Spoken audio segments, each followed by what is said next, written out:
Football মানে এক অন্য রকম আনন্দ। খেলাটি সকল বয়সের মানুষের কাছে যেমন পরিচিত তেমনি জনপ্রিয়। বিশেষ করে তরুণরা এই খেলায় মাঠ কাঁপিয়ে থাকেন। তবে এবার হবিগঞ্জের শায়েস্তাগঞ্জে 50 ঊর্ধ্ব বয়স্কদের নিয়ে ভিন্ন রকম ব্যতিক্রমধর্মী এই ফুটবল খেলার আয়োজন করেছে যুব সমাজ। উপজেলার পশ্চিম বড়চর গ্রামের রেল সংলগ্ন মাঠে সবুজ দল ও নীল দলে বিভক্ত হয়ে খেলায় অংশ নেন বয়স্করা। দর্শকদের হইচই আর বাঁশির সুরে মুখরিত হয়ে ওঠে খেলার মাঠ। 7 মিনিটের খেলায় 1-1 গোলে সমতায় দেখা দিলেও পরে টাইব্রেকারে 2-1 গোলে বিজয়ী হয় সবুজ দল। দীর্ঘদিন পর ফুটবল খেলায় অংশ নিতে পেরে খুশি বয়স্করা।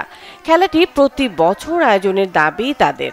যখন আমরা খোলামাঠে খেলাধুলা করে তখন আমরা মনের মধ্যে দেখি, সবসময় দেখাশোনা করি যে খেলার মধ্যে আমরা একটা আনন্দিত থাকি সবসময়।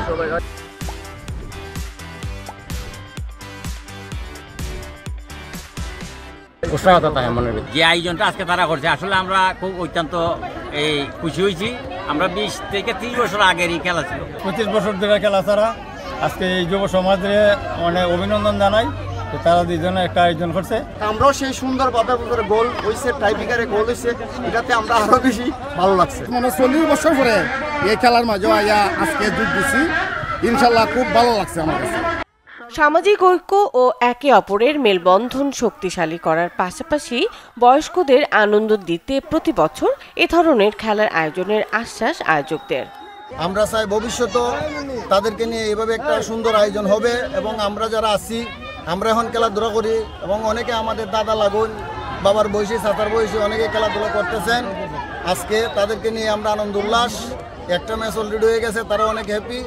আমরাও তাদেরকে এই আনন্দ দেওয়াতে আমরা অনেক খুশি। মুরব্বিয়ানদের নিয়ে একসাথে এই ধরনের সুন্দর আয়োজন করার জন্য আমরা অনেক আনন্দিত।